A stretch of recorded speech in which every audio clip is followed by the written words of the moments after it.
Stabathon. Hello and welcome to Stabathon, the only podcast with a body count. I'm Ryan. I'm Will. And I am Steven. And this is our very first episode. So, what we're planning to do is this is a horror movie podcast. In each episode, the three of us are going to sit down and we watch a specific horror movie. And it doesn't matter if it's a good horror movie or a bad horror movie. All horror is equal in our eyes. Well, it's not. We're going to critique it. And we're going to tell you what's good and bad. But yeah, we're gonna really review it, and we're going to talk about what works about the movie and what doesn't, and nothing is sacred here. It can be anything. It can be like the most classic horror movies of all time, or it could be some new garbage like The Bye-Bye Man that we just rip apart. Every movie has its flaws, and it has its strengths. Even terrible movies have their strengths, and even the most classic films have their flaws, and we're really going to try and get into that. But the purpose of this is what we're trying to do is it's kind of a long study of the whole genre, not necessarily picking out the movies that we think are good or bad, but kind of trying to develop a snapshot of a genre that I kind of feel has started to fall by the wayside. Because I feel like horror doesn't get the respect it deserves. But I want to spark some interest in the horror genre again. I want people to take it seriously. I want people to look at it and say, okay, so there actually is some really smart stuff going on in here.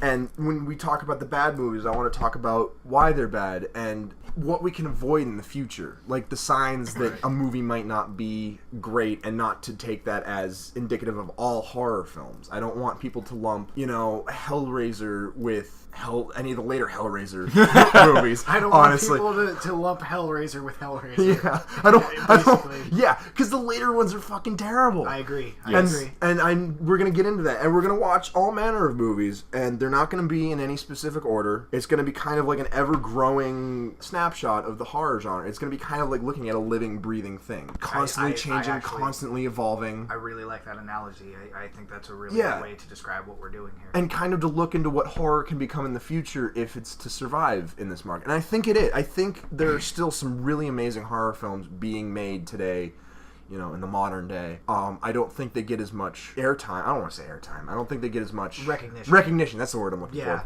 Yeah, I knew exactly. Yeah, it's a good thing we're on the same wavelength there. Otherwise, we'd be in deep shit. I don't think they get enough recognition. I think we get too focused on the mainstream pictures, like all the Conjuring, like The Purge, which I think is one of the worst things to happen to horror in recent years. Like the recent trend of found footage movies. I want to talk about what works about found footage and what doesn't. I don't want to just say found footage sucks, the end, because there are great things to say about it and there are terrible things about it as well. So I want to take as critical of an approach as we can, and I want it to be fun. I don't want it to be like some stuffy podcast where we just sit up to the mic and say, well, I think this scene means... No, like, I want to have some damn fun with it. Because, personally, for me, I'm into a lot of stuff. I love superhero movies and comic books, and I love, sci-fi and fantasy and all that. But I think, what a nerd. Yeah, I'm into a lot of things. We're all into a lot of things. But at least for me, horror is my first true love. It's the thing that, like, as a kid, I got super obsessive about, and people thought I was weird for it. Because, like, I idolized, the horror movie stars, And I kind of want to talk about that. I think the best... because I didn't really start getting into horror until after I met you. Yeah, I was a bad influence. Or a good influence. You were a good influence in that case, because I actually... my horror dad, and heavy metal. Yeah, I remember, I think it was my freshman year of high school. My dad bought a DVD copy of Halloween, John Carpenter's Halloween, which was the first horror movie I ever sat down and watched. That was one of the first for me, too. Easily still one of the most terrifying movies. I love it so much. Just for the simple fact that, like, Michael Myers is unstoppable. I love it. Well, I don't want to get into Halloween. I do want to talk about it. I'm not saying we should. I'm just saying that was my introduction We will eventually get to Halloween. But yeah, I hear what you're saying. That's my introduction into the horror genre, and from there, like, the world was my oyster. I started looking into every horror movie. Nightmare on Elm Street, Hellraiser. I mean, you name it, I was into it. Shining, The Exorcist. I mean, I was a lot like Ryan. My whole childhood was filled with horror movies. Like when me and my family would go rent movies at the rental store, because those existed back then. Oh yeah, I love those. Back when Blockbuster was a thing. Yeah, back like 1,000 years ago. Before you finish, I just want to get this thought out there before I forget it. I remember Hollywood Video, before they closed down, had like a 5 movies for however many deal, and I would go there and just like clean out the horror section. Oh yeah. But anyway, go ahead. Oh yeah, when we would go to rent movies from movie rental places, my family would always be like, "Oh yeah, let's rent the new chick flick or whatever." I'm like, "Fuck that, horror movies." Yeah, that was always my thing. Oh, see, here's the thing about me though. I grew up in a family that was obsessive about horror. My dad loved horror movies. My sister loved horror movies. My mom was not as big of a horror fanatic as we are, but she's like probably the world's biggest Stephen King fan. She has every book the man has ever written, and that's where I got my love of Stephen King from. Yeah. Was from her. Yeah. So I grew up in a well, also my aunts and uncles all like watch horror movies, and so I got my love of horror movies because I was exposed to it so much at a young age. My parents and I would have like movie nights on Saturday nights, and we would like move the couch in front of the TV. We'd make popcorn and we'd watch a movie, and it was usually some old black and white horror movie like The Wolfman or Dracula or something, or like those horrible campy 50s like giant bug movies. I remember like Dave the Triffids and like It Came from Outer Space, and just all those campy awesome horror movies from like the 50s that just sparked my imagination. Godzilla films I loved as a child and still love today. So, it's kind of been a lifelong obsession with me, and, it's something that's never died. No matter what I get into, I always come back to it. Like, it's my security blanket to watch somebody get their head slashed off. I love it. I love it! Anyway, I want to get into today's film. Now, today's film is an absolute classic. One of my favorites. To a lot of people, I think it's unassailable. I think it's one of the best horror films ever made. I think it's probably my favorite horror film ever made. Maybe even my favorite movie ever made. The one, the only, A Nightmare on Elm Street. Just like sudden applause. Yeah, just like everybody listening to this in their cars or like in their bed is like, yes, Nightmare! I love this movie. Because I think Nightmare on Elm Street is, like I said, it's an unassailable classic. I think if you say anything bad about it, like any horror fan will just be like, what the fuck did you just say? I'm gonna take you out, you motherfucker. Like, it's one of the best films of all time, and my first exposure to it was when I was probably 10, 11 years old. Had to be around there. And I used to every Halloween there was Bravo's 100 Scariest Movie Moments. Like, they always played that. And I still watch that because it's nostalgic for me, even if I disagree with a lot of the choices now, having seen all of those movies. Yeah. But I remember when it got to Nightmare on Elm Street, I'd never seen Nightmare on Elm Street before up to that point, and it was this scene where Tina's being dragged around the ceiling, with the gashes bleeding.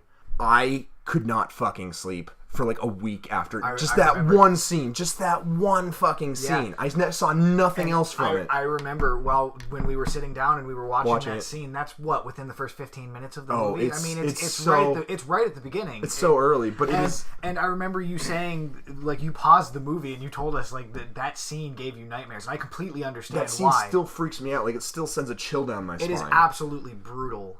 How just the amazing effects of that movie. It is, and good. It uses the same technique that is used later in the David Cronenberg remake of The Fly, because there's a scene in The Fly where Jeff Goldblum's crawling on the ceiling and it like pans from the ceiling to the wall to the floor, and it uses the same technique that scene uses, of having a room where everything is fixed, including the camera, and what they do is the room turns. So the camera is always fixed in one position so that everything seems right side up, but the actor within the room is moving around, and it creates tumbling around, and it just creates a surreal effect. And it was used again in Nightmare on Elm Street in the scene where Johnny Depp is killed. I like that they used that, but so sparingly, because like that scene basically opens the movie, and then the Johnny Depp scene at the end where it opens he gets the climax. Liquefied, that's the highest point of the movie. Yeah, or one of them. There's a lot of high points in this movie. I want to get into a lot of them. But the funny thing about the Johnny Depp liquefied scene is that when the blood comes pouring out of the bed and you see it like pooling on the ceiling, obviously the room's upside down, but it was still on a pivot. So what happens is when you watch that movie, like, you see the sheet sticking up in the air and like all the blood, and then all of a sudden in the next scene the sheet is tilting this way and all the blood is flowing to the side. And that's because the blood was so like heavy, it caused the room to turn. And it was such a nightmare because like things were breaking and like I think the blood got on like the camera or something. And I will say that worked. Yeah, and they kept it in the film and it looked cool. It was such a surreal shot that like you couldn't figure out what the hell is going on. Yeah. But it was freaky. Yeah. And that's I do want to like kind of look at this movie from the beginning to the end, like sequentially, of course. But one of the things I think that this film really touches on, that I think the sequels ruined, that I think a lot of horror movies, really need to remember, is it really plays on your fear of the unknown. Freddy Krueger is never explained in this movie. He's a serial killer who was tortured by the parents of Elm Street, and then he just comes back as a dream killer. But there's no reason given why. There's no explanation for his powers, and that's a lot of what this movie is. It's you filling in the blanks, and I think that's something that's undervalued in horror. But if you go back and you look to all the best horror films, you'll see that that's there. Those open-ended questions. Is this really what I think it is, or is it something else? What really happened in this moment? They won't tell you until the sequels come along. That's what I hate about the Nightmare on Elm Street sequels, because once they start explaining, where he came from, and where his powers came from. Once they started restricting Freddy and what he could and couldn't do, versus just letting the viewer speculate what he can do, why he can do it. The whole reason the first movie was so successful in the first place, in my opinion, is because you didn't have a damn idea what Freddy was going to do next. You had no idea what he's capable of. Exactly.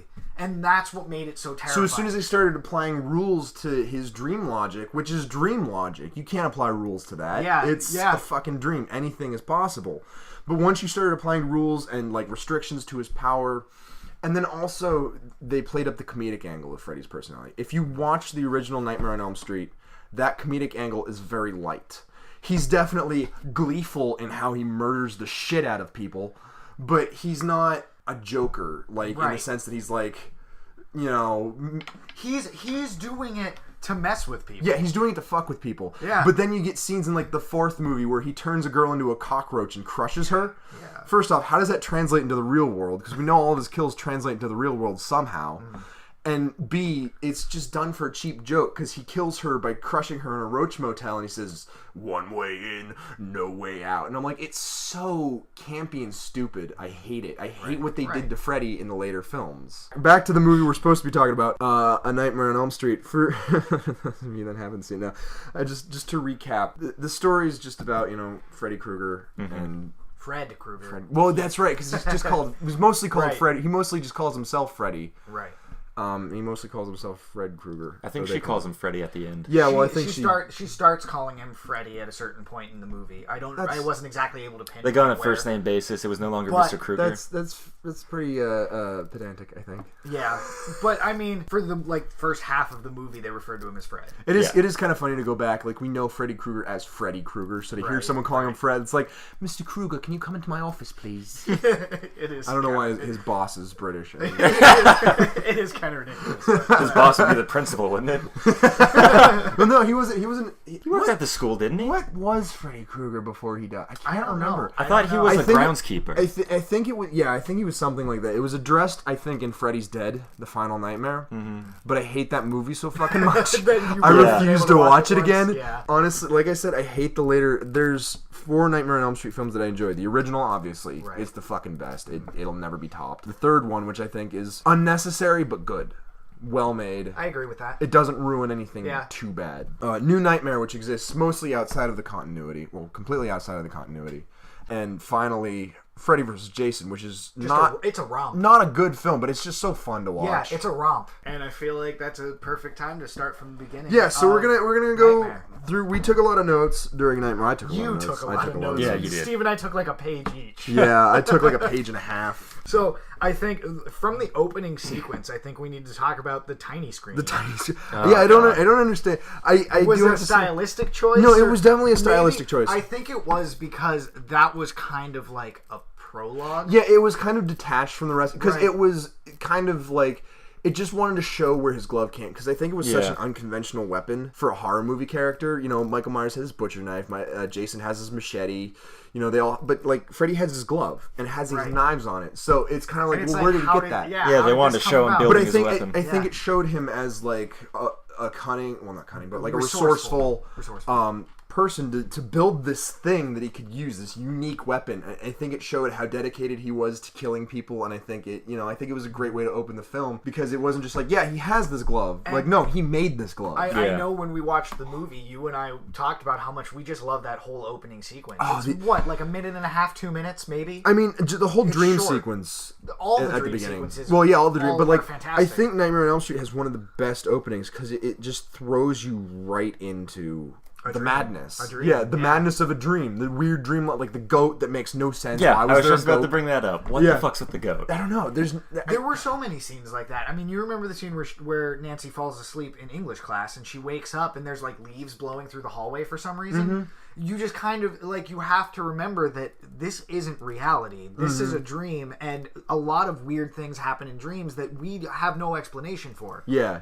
And the movie really does rely on dream logic. You have to just roll with it. You can't question it too much because it's a dream. Well, because when you're in a dream, when you're dreaming, things happen, weird things happen, and you just kind of like, oh, well, that's a thing. I mean, that's just how reality works. There's a goat in the hall. It's fine. Yeah, there's a goat in the hall. There's like leaves in the hall, and there's a dead body being dragged around by nothing. It's cool. It really does a great job establishing right in the beginning this weird dream logic, and I think it establishes, Freddy as cunning hunter that he is, just fucking with people. And I think in that same vein, it's setting you on edge almost right from the beginning, because like it feels like a dream and it looks like a dream, and you can't really tell. So right from the get-go, you're like, is this reality? Is this a dream? Like, what's happening? Mm-hmm. And I mean, that might just be me looking too deep into what it is. And the transition from dream and reality is almost seamless in this movie. Almost seamless, because there was one scene towards the end where it was. But I think it was purposefully done. She was purposely entering the dream. Yes. Other times they're just like kind of falling asleep, and then they kind of like perk back up, and all of a sudden it looks the same, but things are different. I don't even know if she started falling asleep in the classroom. It just seemed like it just. No, she was nodding off. She was kind of like she had her hand on her head, and she was like closing her eyes, and then she like kind of like. Well, it happened so fast I didn't even notice. It just seemed like she was like boom. And that's the thing. That's how brilliant it was. Yeah, you don't even really think about it, and then all of a sudden like shit's happening. You're like, oh my god, we're asleep.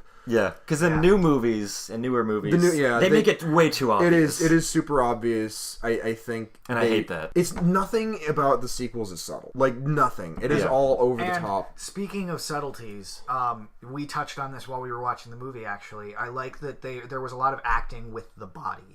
We'll get into that, but I want to get into this real quick before we get away from it. In the intro, in the opening, you're following Tina in the dream sequence, and then Tina wakes up after the dream sequence, and then her parents come in and like, you gotta stop that. You either gotta cut your nails, or you gotta stop that kind of dreaming. And then she falls. Mother leaves. Tina goes back to sleep. And then the next scene we see her, she's with her friends, and she's with Nancy, and she's with Glenn, and then Rod shows up. But the whole intro is centered around Tina. Mm-hmm. And this becomes a Wes Craven trademark later when he does Scream. The way horror movies are usually set up, the first character you see is usually, unless they die like right there in that first scene, they're your main character. Yeah. And she was the typical horror movie heroine. She's, the perky blonde girl. She's cute and she's, kind of precocious. She's the first to die. It's unexpected. You don't think that she's going to be you think that Rod or Nancy or Glenn are going to die first, because they seem like secondary characters at first, and then immediately, right off the bat, Tina's dead. In the most gruesome manner possible. She's the first to go. And I think that in itself was such a great way to start the movie, because it really puts you on your toes, like, oh my god, anything is possible in this film. Right. One thing about those scenes that I noticed, when the very first dream sequence, I think, when she was in the boiler room or whatever, and he was dragging his claws along the pipe and it was making that screech. Yeah. Later on, when they were all sitting in the living room and they were talking about it, it almost seemed creepier when they were talking about it, because she was describing the dream. She was like, all you could hear is that. And I was like, I saw that earlier, and you talking about it was way creepier than seeing it. Because we all talk about our dreams with people, and it makes it feel more real, I think. Right. Yeah. But also in that scene is the great moment, first off, the great moment with a boombox. Right. This is another Wes Craven trademark, is the injection of humor into, like, serious ideas and serious films. Scream was full of humor. It was practically a horror comedy. But you get like those little bits of Wes Craven wit in this movie, and I think that was great to make it feel more real, make these characters feel more real, because they're like just teenagers hanging out, at her house. The other thing about the 80s with their giant boombox and the phone connected to the wall and their weird fucked up giant 80s hair. Yeah, Johnny Depp's hair in that movie is a crime. I also want to point out that this is Johnny Depp's first movie. Yeah. Introducing Johnny Depp. Yeah. No, he was a nobody, and he was the breakout star of that movie. Which was enough. Weird. Yeah, you wouldn't expect him to be the one to step out of that movie like, I'm the big star. But anyway, the other thing about that scene in the living room when they're just talking about it is when they, she's talking about the dream, and she says, I had a dream about this guy, and then it goes to Johnny Depp's face, and the entire movie he's constantly deflecting, saying like, I don't know if it's from the beginning, but it's certainly from that point on. No, because remember when she shouts at him, hey, have you had any weird dreams lately? He just, he keeps running. He doesn't even turn around. He's just like, I don't want to talk about it. I don't want to think about it. He just keeps going. You're right. And so, right in that scene, that is your first indication that Johnny Depp is experiencing his character, Glenn, is experiencing the exact same things there, because as soon as she says, this guy with his dirty sweater and his finger knives, he immediately looks up wide-eyed, like, I know exactly what she's talking about.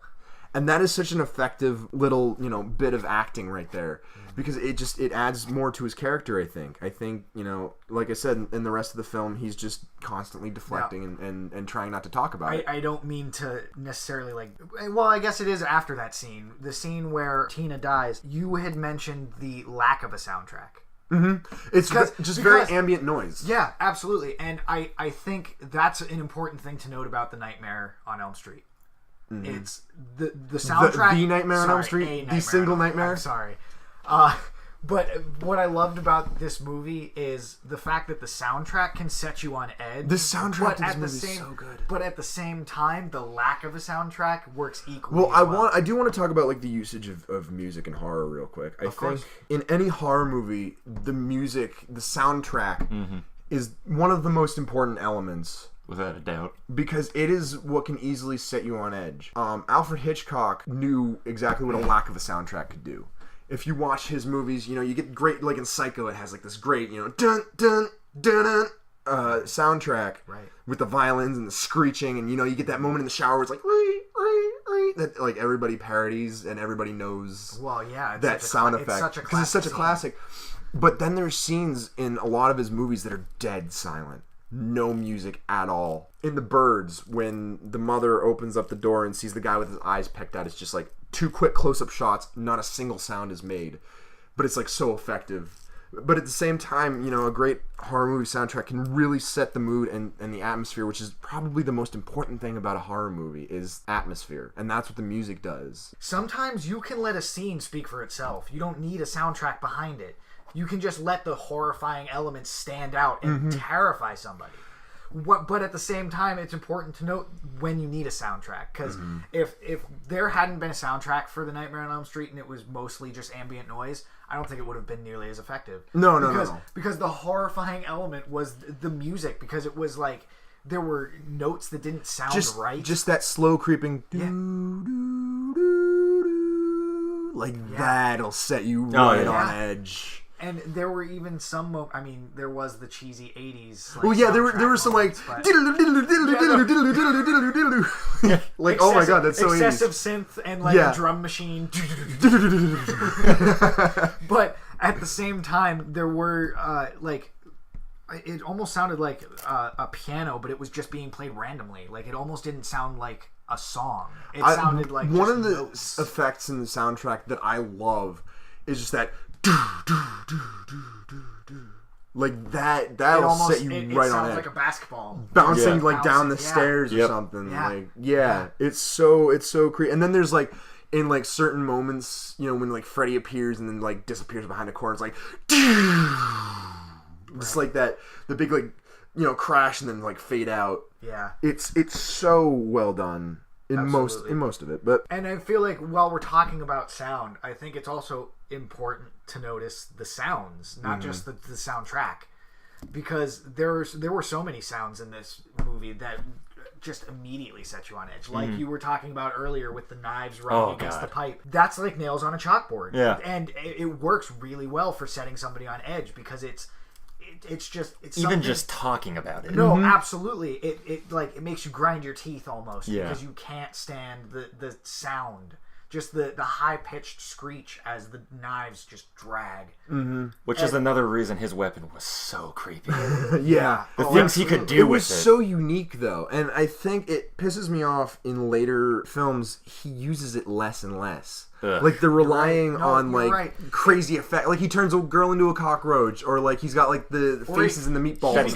He becomes a giant and can it's just it's stupid. The simplicity of his weapon is what is terrifying. That's another thing about horror and Nightmare on Elm Street that I want to talk about. Simplicity. Just the simple fact that it's easy to understand, so you can play with the concept so much more easily. When you get into like later films, once they start coming up with reasons for why he's a dream killer and like restrictions for his power, it stops being so simple. The great thing about Freddy Krueger is that he's a burned up guy who kills people in their dreams. It's such a simple concept, but it is so terrifying because it's so uncomplicated. They can just run with it. They don't have to spend time explaining what's going on. It's just as soon as you see that one scene in the beginning of the film when, he attacks Tina and then she wakes up and then she looks at her nightgown and it's shredded at the bottom. In that scene, you know what he's capable of enough to be afraid of him already, right within the first few minutes. And another thing that I think it strikes on that a lot of horror movies use is the sense of inevitability. You can't escape sleep.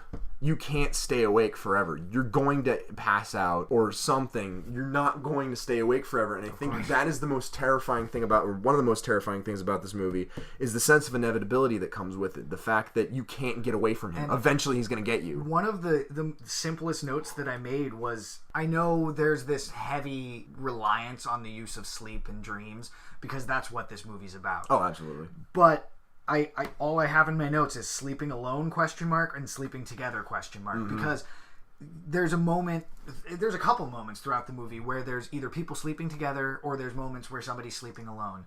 And does it really matter? Because, later in the movie, we're going to talk about this once we get to it. But Nancy and Glenn, Nancy's in her bed and Glenn's sitting in the chair next to her bed. Right. And he's supposed to stay awake and watch her, but he clearly doesn't. Right. And so I think that's a really neat thing. Because, it doesn't really make a difference if you're with somebody or not. Because, it's...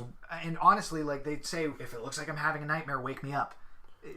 Sometimes it's hard to tell. Sometimes your body won't react. I'm going to take a different look at what your point is about the together or alone. Go right ahead. I think it only matters in this one perspective, and I think this is the most terrifying thing about Freddy's powers. When someone's asleep and he's attacking them, the person who's awake and watching can't do a fucking thing about it. Yeah, and that is the most terrifying thing. It is kind of like being tranquilized when you're in a dream, because it's not a normal dream, so it's harder to wake people up from a dream with Freddy Krueger. Because I think that also has to do with the fact, what we touched on earlier, is the fact that Freddy is in control.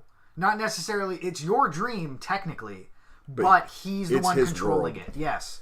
And I think that's an important thing to note. Mm-hmm. But I'm not saying that the people who are dreaming is the terrifying part, but the people who are awake, that's the most terrifying. They have to watch it. Like when Rod watches Tina get torn apart on the ceiling, and he can't do anything about it. He just sees these scratches appear, and it's like, what can you do to stop it? You have to watch the person you care about just go on the ceiling, bleed out, and die. And then it makes it more terrifying for them to think, well, I couldn't stop it for them. What's to say anybody else could stop it if it were me? And it's even worse because it's not a dream. It really happened in front of your waking eyes. I want to talk really quick about the characters. I think the characters in this movie are probably some of the most well-crafted characters of any horror movie out there. I think I agree with that. That's an incredibly important element of horror, because if you don't care about the characters, you're just kind of rooting for them to die. And that's kind of how slasher movies were for so long. Like, if you watch Friday the 13th, it kind of set the stage for slasher movies moving forward into the 80s, where characters were just stereotypes there pretty much to die. Like, they were just fodder for the killer. There might be one or two well fleshed out characters. Usually the final girl, which is, a trope in horror. I feel like it's funny because you mentioned the well-crafted characters, and I feel like even with characters like Tina and Rod, who don't make it to the end of the movie, who barely make it halfway through, even those characters you felt a connection. We still with. get a sense of who they are. Like, we talked about it earlier. Like when she first wakes up at the very beginning of the movie, I remember she like reaches behind her and she grabs the crucifix and she's holding on to it. Mm-hmm. And that imagery keeps coming up throughout the film. But you see that like human side of her. We see her fear and her vulnerability. She's almost looking for comfort. Yeah, and you can kind of see the reflection of like how you would be in that situation. Like you can see that fear, you can see that vulnerability, you can see like her, her terror, her desire to, be rid of these horrible dreams. Yeah. And I feel like with Rod's character, his only trait was really that he was super confident. Mm-hmm. That's all he needed, though. But I feel like with Rod, we see him as just kind of a dick. Like he shows up, he's like, I woke up with a heart on this morning and had your name written on it, Tina. Ho ho ho. And then like she makes a joke about him. He's like, oh, yours with a twirling lawnmower, which is a phrase I still use in my day-to-day life, but I don't know what it means. Can I say how much I love that phrase? Oh, yours with the twirling lawnmower. Whatever the fuck that means. All right, fine. So we just kind of see him as this one-dimensional dick, and then we see him like do the fake-out scare with like the trowel and he like tackles Johnny Depp. Yeah. We really should have seen him coming. Really. Because he came from the direction he was facing. But after that scene, before Tina dies, we see his vulnerability after, they fuck in bed. Well, and I feel like from that point on, after he like runs out the window and runs away, you begin to see him as more human. Yeah. Like, well, because he has that moment where he runs into Nancy while she's on her way to school. And he like pulls her aside, and he's like, but you can like see the desperation of the fear in his face. Absolutely. And I feel like that's when he started to become more human. Was after it was after Tina's death. Mm-hmm. And the fact that in the movie he never did anything so unforgivably bad that you're like, God, I fucking hate this guy. You're like, yeah, he was kind of a macho dick, but other than that, he seemed like an okay person. Right. Like he never hurt anybody. Well, he tackled Johnny Depp, but I mean, it's not Johnny like, Depp. He yeah, deserves it. It's not like he was doing it to hurt him. It was just, it was just a joke, and it wasn't like meant to. He didn't like pull his underwear down in front of in the middle of everybody in the class or something.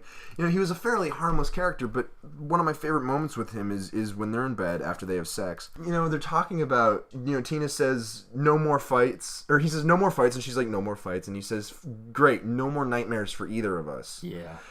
And that's just like, it's such a good, subtle line, like, he's just as terrified as they are, but he's so macho, he shows it in a very different way. Kind of like how Johnny Depp is so evasive of it. It was almost like a backhanded comment. Yeah. Like, it almost smacks you across the face with it. You're like, wait, go back. Yeah, like, can you say that again?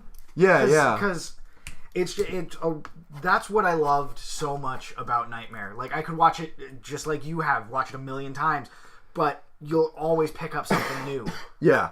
It's a super subtle film. I think people don't realize that, it's technically classified as a slasher movie, but I feel like it's probably the smartest, most well-crafted slasher movie outside of Halloween. Right. And I think it's even more subtle in some places than Halloween with its imagery and its themes. Absolutely. So, moving forward, I think we should talk about Rod's death scene. Yeah. Because what I loved most, and you mentioned this, and of course it resonated with me because it's true. The thing about these deaths is that like they're tied to reality. Something that is never brought back in the film series is that when Tina dies, she's carved up and dragged around the ceiling and then dropped back into the bed, all the while Rod's screaming his head off. And the only person who witnessed it was Rod, who fled out the window and was thus made a suspect by the cops. So nobody other than Nancy and Glenn, and obviously Rod, would realize that Tina was killed by Freddy. Right.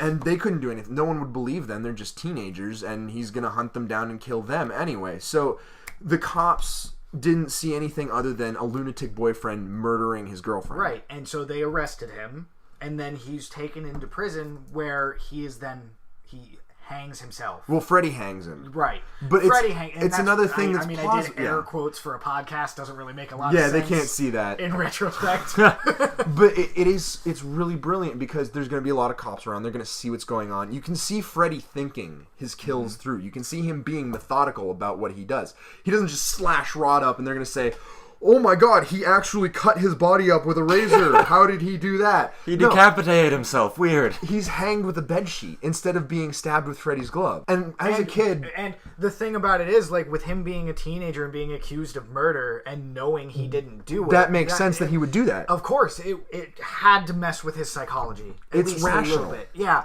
So it makes sense that he would do hang that. himself. Which is something a serial killer would think through. Yeah, exactly. And that's what Freddy was before he died, a serial killer. But I never got that as a kid. Like, I saw him hang Rod as a kid, and I'm like, why the hell didn't you just cut his face off or something? I want to see more gore. Well, because that's like the younger brain at work. It's like... Yeah, I just want to see blood and boobs, man. I'm a bloody teenager. boobs. Bloody boobs. I just want to see those boobs covered in blood.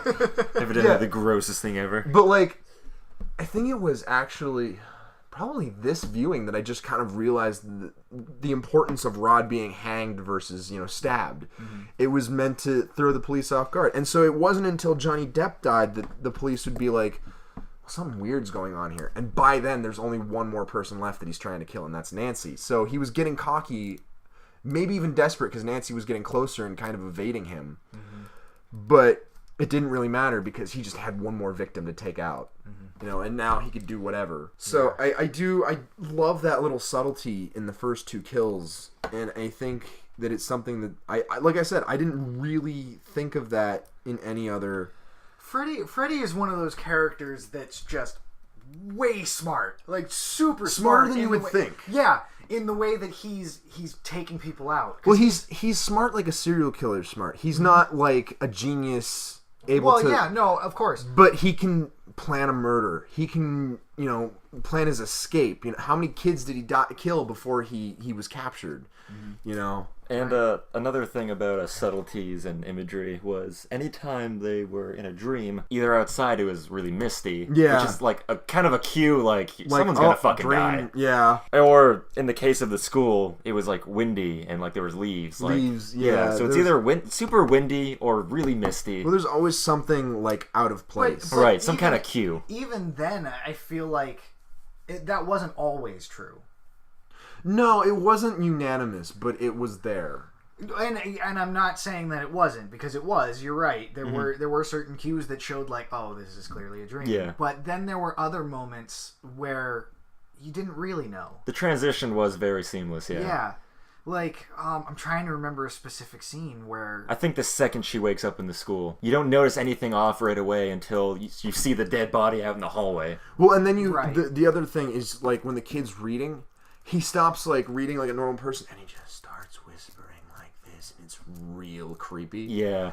But it's just another cue that says, you're not awake.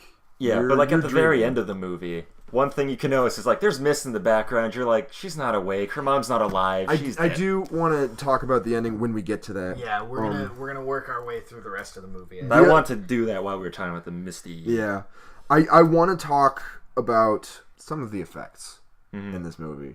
Some of them were great still. Like some of them still really hold up in 2017. My all-time favorite is the one where it was Nancy sleeping. Yeah, see Freddy come through, push through.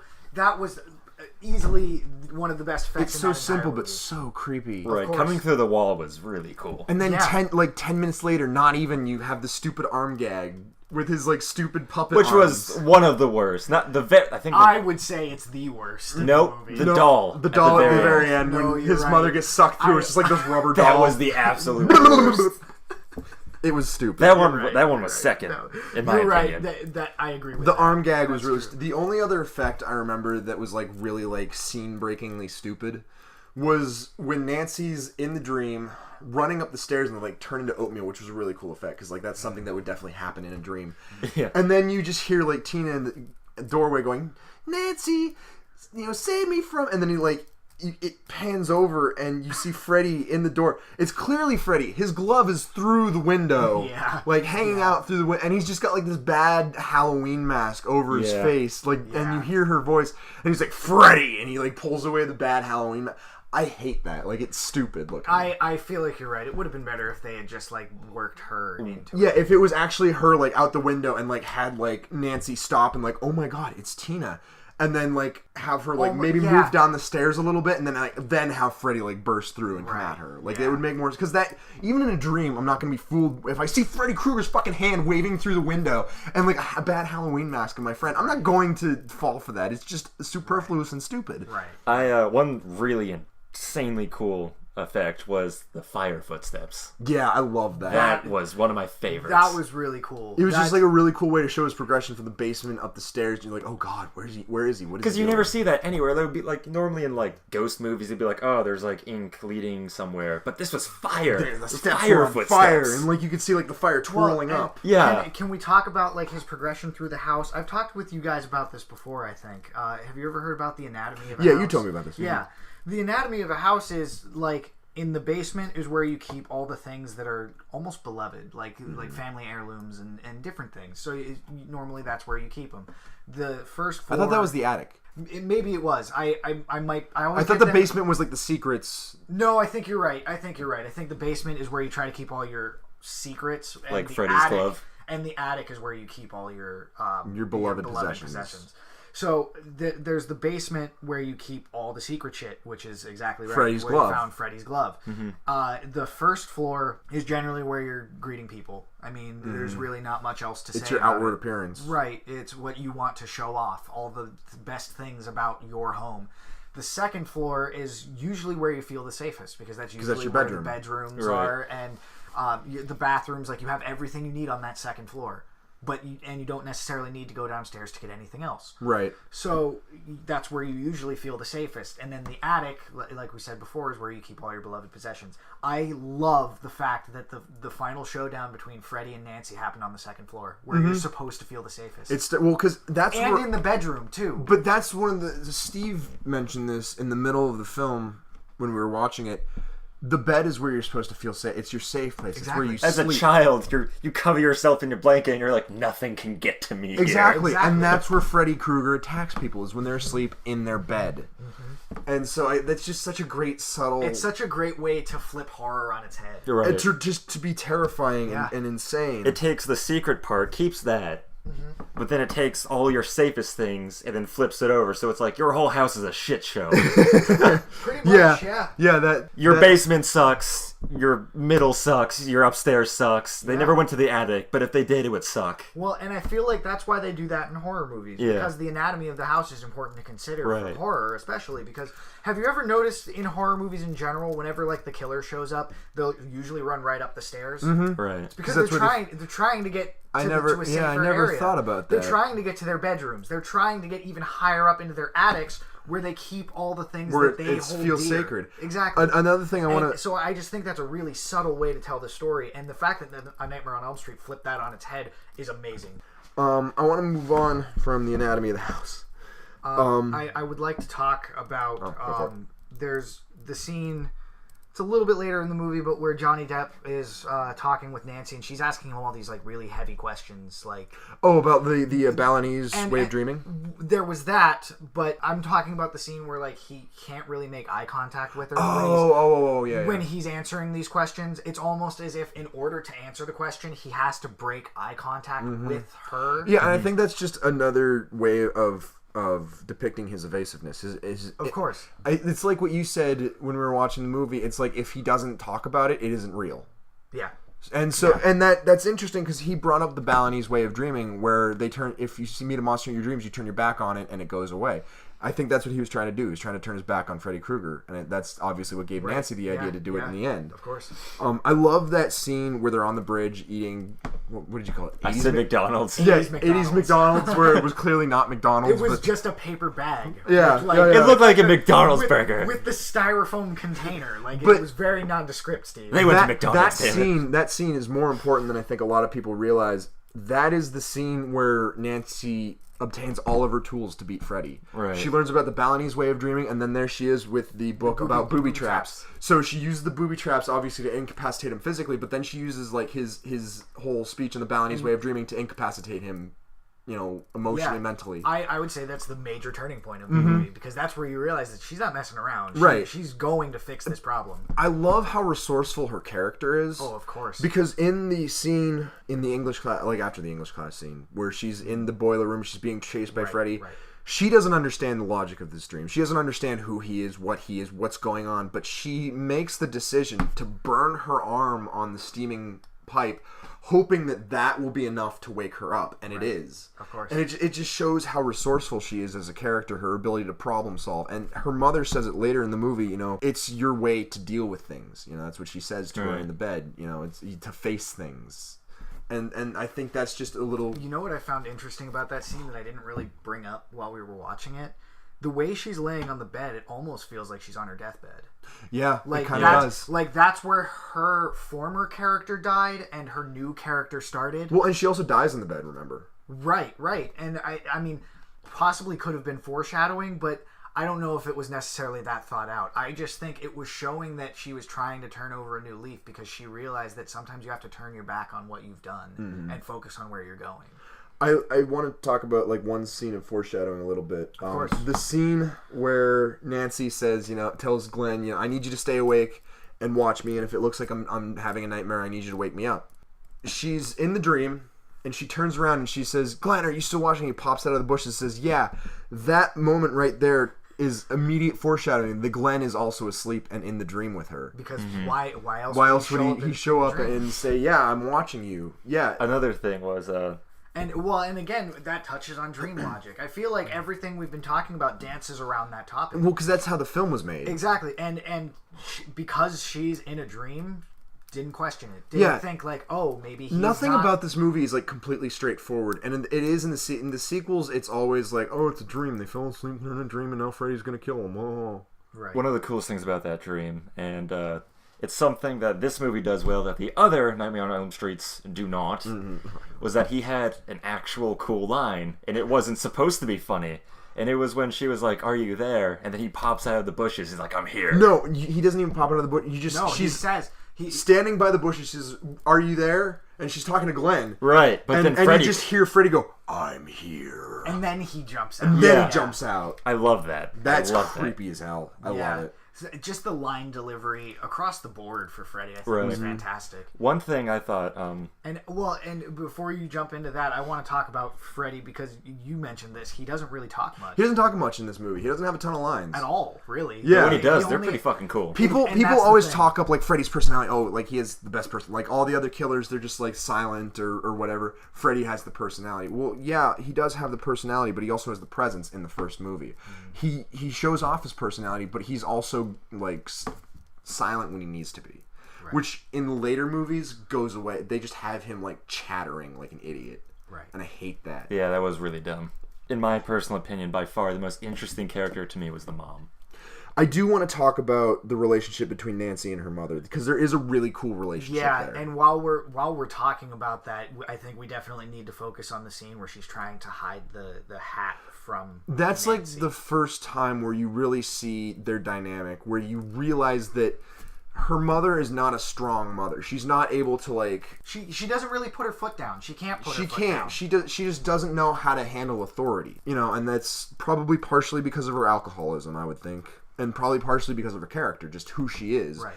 And because you see Nancy just walking all over her, and she always has, her mother is so diminutive in that scene. She's always looking away, or her voice is always very low and mousy. She's like, I think you just need to get some sleep, or I don't know what you did with that dirty thing, but her body language, she's always guarding the drawer where the hat is because she doesn't want her daughter to get it, but she can't stop Nancy from pushing her out of the way and pulling the hat out of the drawer. Right. And when she goes to grab the hat, Nancy pulls it away. Well, and while we're talking about the mother, I think it's also important to note her father. Because her father is a workaholic. Yeah. He's also got an addiction to his job. Their parents are estranged, too. Well, her parents are estranged. Right. And that's an important thing to note, because they're basically the same type of character. They have something that they enjoy doing that brings them some type of happiness. And here's something I really wanted to bring up was both the mom and the dad, their defining traits were all due to Freddy, in my opinion, because the dad probably works really hard at his job as a police officer. Cop to make sure Freddy never happens again. Yeah, something like that never happens again. And the mom drinks because she's seen some shit. Yeah, you brought that up, and I never thought about that in the That's film. really clever, actually, because you're right. He's trying to stop Freddy from striking again. Well, not just Freddy, but anything like Freddy from ever happening again. Right. After seeing that, he's like, fuck, I can't let anything like this So happen. he becomes, or he's a cop, but he has to make sure that, So it's two sides of the same coin. He stepped up while she decided to forget it. Like, she wanted to forget it so much that she drowns Which is why herself he in becomes But alcohol. neither of them are effectual, you'll notice. Exactly. Right. He becomes way too protective, where she's like, fuck, I need to get away from him. And the mom's like, there's not really much I can do. Other than lock you into the Right. house. I can do the most underhanded that's thing the ever. other thing, like, when Nancy comes home and sees all the bars, like, that's how And the fact weak that of a the mother she rose has. Thing was The gone. rose trellis, yeah. Yeah. Because instead of saying, like, trying to be, I don't want to say authoritative, but, trying to show some kind of authority, like, I'm your mother, I need you to do as I say, I'm trying to protect you, I need to understand what's going on with you. She just puts the bars on the house and says, you're going to get sleep if it kills you, or if it kills me, or whatever. And, Right. Well, which is it? You've seen it a million times. you know what? It's late and I'm going to smack you with my pen. Hey, man, I'm just saying.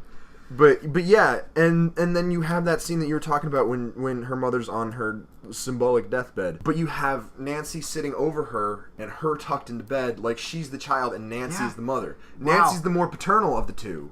And I feel like Or maternal, I should going back to the subtleties, that was just a really subtle way to show that they clearly had a role reversal. And Right. it wasn't obvious. Yeah. So At Freddy all. has affected them all in different ways. The parents were never truly physically or mentally affected in the way, like, the dreams or anything, but, like, they saw shit and they're like, fuck. And then Nancy's, being tormented in a whole different way. And they can't. But here's the fun thing. After the funeral, she says, I know who's doing this. I don't know his name, but he has this dirty hat and this gross red and green sweater. And they go, and you see both of their faces, and they immediately know exactly They know who she's exactly talking what's about. going on. And they know it's happening again, or she knows something about it, or something is happening, and we need to stop it. And they both try in their own ways, I think, but they can't do it because they don't really know what's The going on. parents, in my opinion, are the most interesting thing about the movie. They're super intricate, and they're only in it for like a little Because bit. For each. not being main characters, they were Well, really I think handled. they're interesting because of how well they set up Nancy's character. Right. Because the whole thing surrounds two people. This whole film is about two people. It's Nancy and Freddy, and that's everything in this. The other characters are great. They supplement the film, Right. but they're side characters. This movie is about Nancy and Freddy, and everybody else is there to kind of build up their conflict. And I think the fact that the whole family was affected by Freddy really, like, it's really subtle. Like, they never outright say Freddy's a fucking monster. And Unlike if it was made, I shouldn't say if it was, because it was made in 2010. Fuck. I hate thinking about that movie. I hate the fact that this movie was remade. I think that is the fucking worst thing in the world, that somebody actually bothered to. They took all the subtleties and flipped it over and were like, yeah, this is exactly what happened. I just love the subtlety in this movie when they're like, yeah, things had to be done about him. And she has the glove as a reminder, but they never outright say it. But as I was you kind saying, of have that feeling. like, if a movie like this was made today, they would just show all that. They would, Right. and I mean, Oh yeah. it's one thing to show and not tell, and I get that because movies are a visual medium. But the way that it's told in this is so subtle that you get it without having to see it, and it keeps the story moving without derailing it to show, Freddy dying, or like, and they don't outright explain the parents' roles. You didn't need a in flashback to show that. you didn't need to be guided along. What you needed by was your a hand. character who had witnessed it, who can tell the story and keep like you said, keep the story moving. Yeah, It's about and that just was pushing a it beautiful thing about this movie. The story kept moving. You get all these beautiful, intricate subtleties, and the story keeps moving. It never stops. It's And never derailed. Now, I feel like this is a good segue because we talk about how Freddy died and he was burned alive. Because she mentions that they doused the place in gasoline, they let a trail out the door, and they lit set it. him on fire. Yeah, I love that they brought back the fear of fire For Freddy's character. For Freddy's character, because he shows up in reality after Nancy pulls him out of the dream, and she's got a plan to set him on fire. Yeah, and I love the way it's done at the end, because as soon as she douses him in the gasoline, he knows what's happening. And you see him panicking. Yeah. Like, you see this absolutely. boogeyman, this horrifying character, screaming and shaking and like, no, and like it's happening again. And Exactly. and that makes Freddy an almost human character. Like, it makes him a more developed character. And I think we should also touch on the fact that, like, when he first enters the quote-unquote real world, he's not used to the real world. He's operating on the same logic that he uses in the dreams. He doesn't realize that now he can be hurt, so he's not used to doing that. So when the sledgehammer comes down and smashes him in the stomach and he goes rolling down the stairs, it looks funny to us because it's slapstick, but it's slapstick for a purpose. Right. It's showing that Freddy is not equipped to deal with this, and he doesn't realize that. Yeah. He doesn't realize that she was ready for him in the real world. Another thing we should talk about while coming to the end of this movie is, you mentioned the composition of a shot. Mm-hmm. Especially when Nancy finds that, like, extra room During the dream sequence, when she opens the door and she's like walking through it. You said that everything had a place, and you're absolutely all the right. lines were leading towards the There center. was like a bucket that was hanging in the background. There were but multiple buckets. But it felt like it fit. Everything felt like it fit. Everything was lighted perfectly. It had like great composition of shadows and light, and it was fiery orange. One of my favorite shots was where it's like the primary focus of the shot is Nancy. Mm-hmm. And then, like, out of the corner, you see Freddy's glove move off of something. Yeah. You said it was like a spider. Yeah, this really creepy, like, and then you get that sound like doo doo doo doo, and then like you see his hands just like skitter off like it's a bug or a spider, which is so because I hate spiders. Well, and it's so disturbing to me. If you're not paying attention, you can completely miss the fact that his glove is because it's there. blurred in the shot. It's focusing on Nancy, and then all of a sudden it focuses on that, and you just realize it crawls off. Yeah.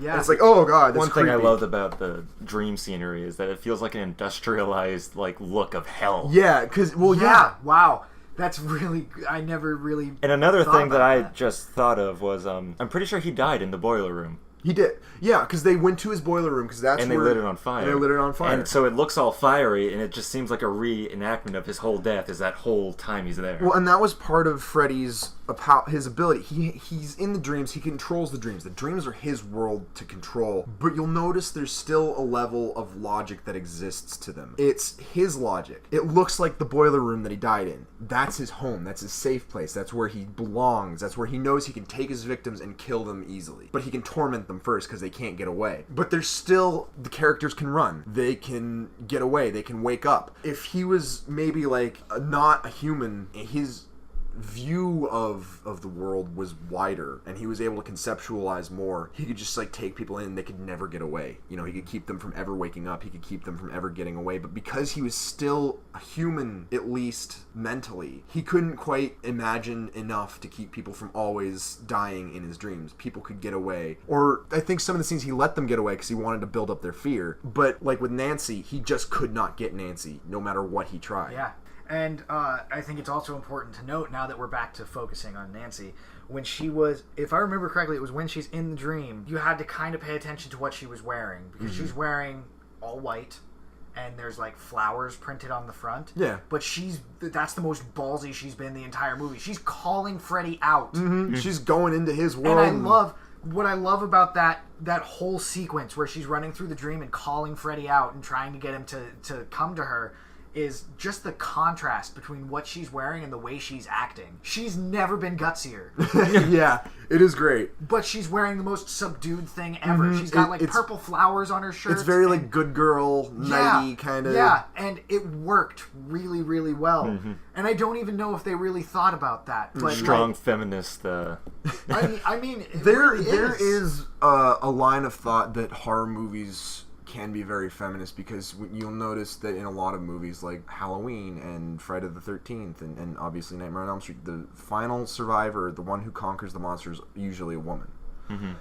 Now, there's a lot of people who say that the whole concept of the final girl is pretty feminist, but I think it can also be very sexist. I think, you know, it's the idea that it's more fun to see a woman chased around by a monster than a man.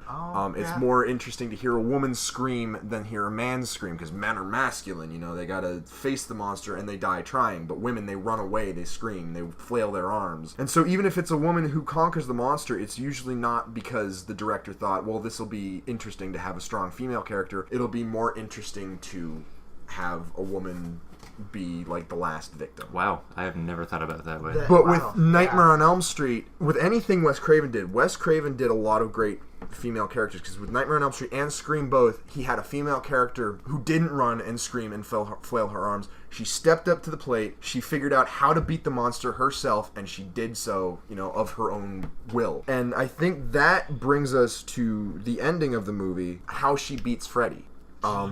Genius. Absolutely sheer genius on... And I didn't realize it until this last viewing. Yeah, because when you look at most slasher films, you see... There's always a fight. There's always some physical contact between the two characters. In the Halloween, and the antagonist. Yeah, I'm going to keep using these 3 examples because they're the top 3, I think, of slasher films. Right, yeah. But in Halloween, you have Laurie Strode versus Michael Myers. She stabs him in the neck with a needle and she pokes him in the eye with the hanger, and then Loomis comes in and shoots him with the gun, and he falls out the window. It's very physical. It's very cat and mouse. Friday the 13th. You have Alice running away from Pamela Voorhees and struggling against her, and eventually she cuts her head off. It's a very physical struggle against the bad guy, or bad girl, I guess. and with all the Friday the 13th films, it's the same way. It's always somebody struggling against Jason. With Nightmare on Elm Street, you do get that physical component, but it isn't until the very end that she defeats Freddy, and she doesn't defeat him by beating on him or cutting his head off or anything like that. She defeats him with a conversation. She's in the room. He shows up out of the bed. He rises out of the bed, and he's like, you thought you were going to get away from me. Easily one of the coolest effects, too. Oh, it was so good. The way he rises up, and you can see, the burns almost through the sheet. It's smoking as he comes out, and he's all as frightening and as threatening as he's ever been. But Nancy, at this point, realizes she's not going to beat him by fighting him. She's going to beat him by doing what Glenn tried to do, turning her back on him. And so... Well, and I feel like it's important to note that that's what her mother had said while she was on her figurative deathbed. You face things. Yeah. It's your nature. You face things, and that's your nature, but it's important to know when to turn your back on something. Exactly. And I love it. I love that aspect to the story. It really is. And, she does. That's exactly how she's able to be Freddy. I love how Freddy's there. He's never looked more terrifying because he's all burned up and he's all pissed off. He's ready to fucking gut her ass. He was fresh out of the fire. And she just looks him dead in the eyes and she says, "You're nothing. You're shit." She says, "I want my mother and my friends back." And he's like, "You what?" She's like, "I take away every bit of power I give to you." And she turns her back on him, knowing full well that if this doesn't work, he's going to stab her in the back and rip out her spine. And then when he goes for her, he just fades into her. And it is so wonderfully subtle and symbolic, I think. It's so much better than if she fought him physically, hand to hand. I think the thing that's he thrives on their fear, and once you let go, he can't do shit. And he thrives on their fear, but he's killed 3 of the 4 people, and if she's no longer afraid, he's got jack shit. Well, because it's touched on in later films that if people believe in him, he can go wherever he wants, and he goes through that belief and that fear of that belief. But I don't want to touch it because I don't want to. This movie's the only one that matters. I want to look at Nightmare on Elm Street as its own film, not as a part of a franchise, because I think that's when it's at its best. It's almost as an isolated incident. Any film other than maybe Friday the 13th, I think Friday the 13th was built to be a franchise. I think that makes sense. Because they're all pretty much, it's kind of like the Fast and the Furious. They're all the same movie over and over. And it just gets crazier and crazier, and logic just stops having any meaning as you go on. But for most horror movies that are a part of a franchise, Halloween, Hellraiser, Nightmare on Elm Street, when you look at the first film just as a film, when you completely ignore all the sequels, all the crap that happens in the sequels, all of the retcons and the changes to the mythology, if you just look at it as its own story, beginning, middle, and conclusive ending, that's the best perspective to look at a film. And that's the way I want to look at a Nightmare on Elm Street, and that is why I hate this ending so much to Nightmare on Elm Street. Because a little behind-the-scenes info, it was not Wes Craven's idea to end it that way. It was the producer's, Bob Shea, because he knew if it ended openly, he could get a sequel out of it. And the ending, it makes sense in terms of the logic that the film's been operating on, but it sucks because I'm sorry, there's no other way. They already had a good ending. No, it's one of right. the best. It's one of the biggest flaws in the film because the way it ended with Nancy defeating Freddy is so powerful and so interesting and so it's such a strong moment. It's such a strong ending moment to conclude the film, to conclude this whole journey that we just went on for an hour and a half. And then all of a sudden, sequel fodder, just thrown right at him. He is the car. He is the car, and he drives them off. He pulls her mother. It's so 1980s slasher. Yeah. And it's so unsophisticated, and it undoes all the progress they made. But I want to say it undoes what Nancy did in the previous scene. She turned her back on him. He disappeared. She beat him, and then all of a sudden we find out no, he's not. It's just a sequel. And I get that. I would have liked the scene if they had done away with the whole like the hood, like the top part of the car comes down and you find out that it's Freddy because it's like the green and the red of his sweater. Yeah. Right. And I feel like they could have done away with that, and I would have liked to have seen Nancy driving off with her friends and then like possibly like pan over to the girls that are jumping rope with the chanting. Right. I think that and like the mist comes in. because that's still open enough to possibly warrant a sequel, but at the same time it's not so heavy-handed. Right, yeah, it's not heavy-handed. It's almost like American Psycho, where at the end you don't know, was it all in his head or wasn't it? Was it all a dream or wasn't it? Is there still more? Isn't there? I think it could have been done a lot more subtly. I also think it would have been better if it had just been done with like Nancy walking out of the house. Even just like walking out of the house and kind of like with the police cars surrounding the building and like her father like trying to figure out what the hell, like, talk to her and figure out what's going on. Not having it. But she's not traumatized. She's stronger for it. And I think that would have been a better ending than what we got because like I said, Bob Shea, who came up with that ending, or I don't know if he came up with the ending, but he told Wes Craven it had to be open-ended. Like, it had to be done a certain way, and Craven had to do it because he was just the director, and Bob Shea was the producer. And, of course, Nightmare on Elm Street made fucking bank at the box office. And so, of course, it got sequels, but I just... Every time I watch that movie, I dislike that ending more. Because I love the ending prior to it so much better. Well, because if there was going to be a sequel, like, you didn't need you to bring have him back. There. He's kind of like Dracula. There's always a way to bring him back. Didn't the sequel not use Nancy as a character at all? So, they referenced her. They referenced her, but, I mean, she wasn't a character. Mm-hmm. Right. Like, yeah, she wasn't in it. She didn't come back until the third movie. Exactly. So, like, I don't understand the need for that ambiguous ending. Yeah, they didn't need to have that. They didn't. It could have been just as open if she defeated him, and it could have been a fine film on its own, and then you could also watch it as part of a series. But now, because of that ending, you almost have to watch it as a part of a series, and I hate that. I hate that there's something there that suggests that Nightmare on Elm Street has to be part of a franchise. It has to be defined by the films that come after it. One thing I hated was that stupid car hood wasn't scary. It wasn't ambiguous. It wasn't subtle. It's just like, oh, look, it's Freddy. Yeah, she's like, oh, look, his shirt's the hood. That is all of the sequels. That is how they all work. That is the same logic that they operate on. It's not subtle. It's not scary. It's just Freddy. The ending of this movie really sets up for the next, because you're like, that's what the rest of the movies are going to be like. He's just going to be the hood of a car. Yeah, he's just going to like show up places and do things. And another turning point in the movie where you realize that the sequels are going to suck ass. And it's like, wow, I really agree with that the stronger ending should have been where she was stronger and not screaming like, oh my god, I'm stuck in a car and it's Freddy. Yeah, it really did ruin her character, because when she turned her back on him and she's, took away his power and stopped being afraid of him, and then to have her turn around and still be afraid of him at the end, it ruins that moment. Because it didn't really make sense. It's the spider scene, the spider walk scene in The Exorcist, when she goes running down the stairs. It's scary. That's at least scary, that scene. But it ruins the mystique of the room. Where everything happens in the room, but now all of a sudden there's this one scene where something else happens that's not in the room, and it kind of changes the composition of the whole thing. Just that one small scene. It's the same way with Nightmare on Elm Street. It's that one small scene that changes everything. One scene can ruin an entire movie. One scene can ruin an entire movie. I absolutely agree with that. There are plenty of movies I think that we'll get into in the future that we will see that happening. So with that, I think that's our entire conversation going through Nightmare on Elm Street. I think there's really no dispute that this film still holds up. Mm-hmm. Even in 2017, or 18 or 19. In terms of effects, whatever story, you're watching this. Sounds. Yeah, there's certain effects that don't work super well, but I think that could be said of any movie. Right.